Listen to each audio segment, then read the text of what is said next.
Hi, welcome to my Financial Mastery series. My name is Melanie McDonald, and today I'm going to talk about how categorizing your accounts receivable, your outstanding accounts receivable, will empower you to improve your collections process.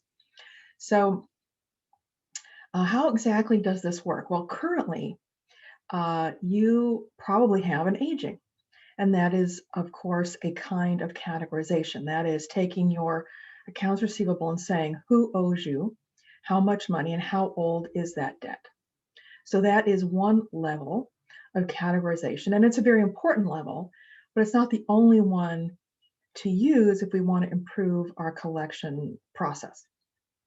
So what we're going to talk about is how granular do you want to get in your categorization. And what I have found with my clients and with my own personal experience is the more granular I am, the more I have clarity about the steps I'm going to take to collect the money. And that in turn empowers my action steps. So it really gets me going and helps me to collect better, get better returns, and get more money for my effort, which is pretty important. So, so you've got your aging, and now another level of sort you may want to consider is sorting your clients in terms of the relationship you have with them. So, is it a current client and you have a good relationship or a poor relationship? Is it a former client, again, with a good relationship, a poor relationship? Is the client working? Are they not working? What do you know about their circumstances and how can you put them into categories? So I'm going to share a story with you about a client of mine who got all of her accounts receivable in one place. She had changed accounting systems, so she had, pieces and parts in different systems. She put them all together, which is one of the steps we do. And so she had one spreadsheet, she had her aging, she could see all of her debts in one place. So that was great, lots of clarity there. No problem. Then she talked to her staff and she found out all she could that she might not know about the situation of each of these clients that owed her money. So now she was current, she knew what was happening as much as she did up to a certain point with all of the clients. And then we did the sort. Now, the sort was a little bit concerning to her because she was worried, well, what are we going to do with the clients who she termed, they're just SOBs. I have some clients, that's what happened with them. What are we going to do with them?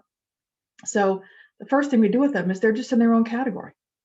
And you can call them whatever you want. Whatever is means something to you, you put them in that category. Right now, we're just sorting. We're looking at each client. We're creating a sort that's meaningful to us, to you individually, that is going to help you with action. So, for example, she had clients who had left the state. That's its own category because she didn't even know where two clients lived anymore. She knew they were no longer there, but she didn't know where they were. So you could see if you've got that kind of category, you can then assign a task to a staff member.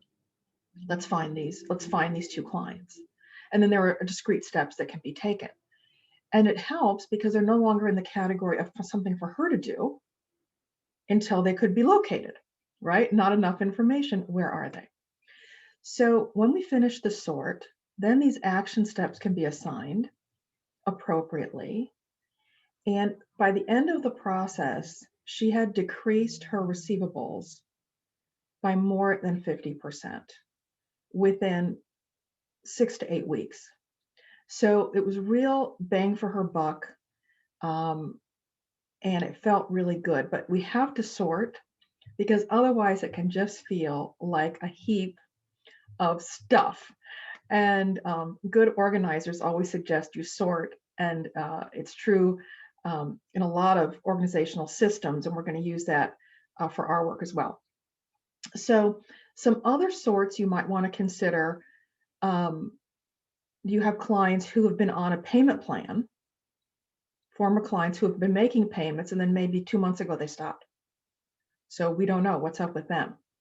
So I hope you're getting the idea of how granular you want to be. And that'll make such a difference to you. When we talk about action steps on a future video, you'll hear what you're going to do with these. But that level of granularity will already begin to get your thoughts going about what you're going to do with each of those categories. Sorting empowers action. That's really important to understand how we're wired. If something's a big heap, it's very hard to start. You know the expression, how do you eat an elephant? One bite at a time. So I hope that you'll divide your receivables into very granular categories. And if you'd like help doing that, I'd love to work with you and help you collect the money owed to your firm. Thanks for watching. Bye for now.